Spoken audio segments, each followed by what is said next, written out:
kembali lagi di YouTube channel aku. Buat yang belum kenal, kenalin nama aku Oktarina. Di sini saya akan membahas tentang trauma kepala. Yang pertama itu, apa sih itu trauma kepala? Trauma kepala merupakan proses terjadinya trauma langsung atau deserasi terhadap kepala yang menyebabkan kerusakan tengkorak dan otak. Trauma kepala dikenal sebagai cedera otak, gangguan fungsi normal otak karena trauma, baik trauma tumpul maupun trauma karena senjata tajam.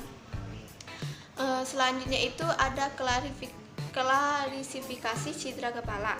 Ini berdasarkan GCS. Yang pertama, cedera kepala ringan, GCS-nya 13-15, cedera kepala sedang, GCS-nya 9-12, cedera kepala berat, GCS-nya lebih dari 8. Etiologinya itu penyebab dari cedera trauma kepala itu adanya trauma pada kepala meliputi trauma oleh benda atau serpihan tulang yang menembus jaringan otak, efek dari kekuatan atau energi yang diteruskan ke otak, dan efek percepatan dan perlambatan. Cedera otak ini juga bisa menyebabkan macam-macam pendarahan. Yang pertama, intercerebral hematoma.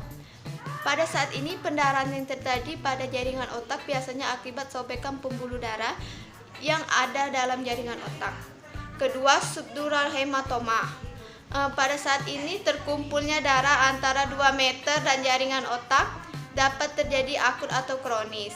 Ketiga, epidural hematoma.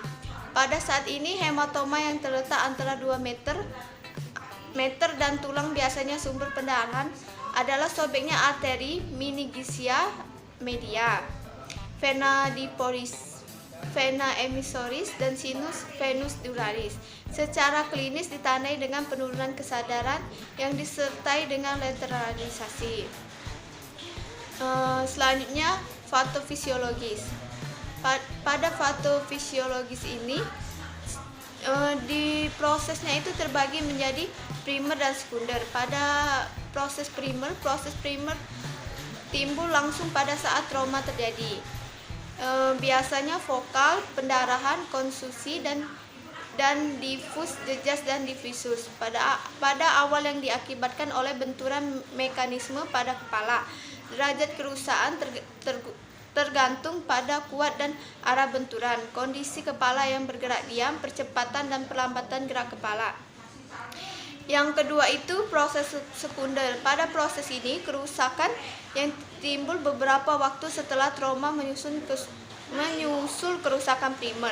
Gejala-gejalanya yang timbul itu fleksitasi umum yang terjadi pada lesi transversal di bawah nucleus nervus toxicitus, rigiditas cerebra pada lesi transversal setinggi nucleus rubber.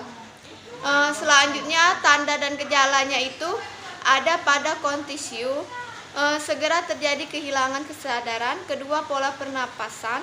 Ketiga, respon pupil. Keempat, nyeri kepala. Dan terakhir, dapat timbul muntah-muntah akibat peningkatan TIK. Pemeriksaan penunjangnya itu ada CT scan, ada MRI, ada cerebral angiografi, ada sinar EEG, ada sinar X, ada BAIER, ada PET, ada CSS, ada kadar elektrolit, ada screen toksikologi, ada röntgen torak 2 arah, ada toksisentesis, dan ada analisa darah. Selanjutnya itu ada komplikasi. Yang pertama, kebocoran cairan cerebrospinal akibat fraktur pada fossa anterior dekat sinus frontal dan fraktur tengkorak bagian frontus dari tulang temporal. Kedua, kejang-kejang. Ketiga, diabetes insipidus disebabkan oleh kerusakan traumatik pada rangkai hipofisis menyulitkan berhentinya sekresi hormon antidiuretik. Pelaksanaan medisnya itu pada tahap awal kita mempertahankan fungsi ABC, airway, breathing, dan circulation. Baiklah, itu saja yang bisa saya sampaikan tentang trauma kepala. Bila ada kesalahan, saya mohon maaf. Semoga bermanfaat.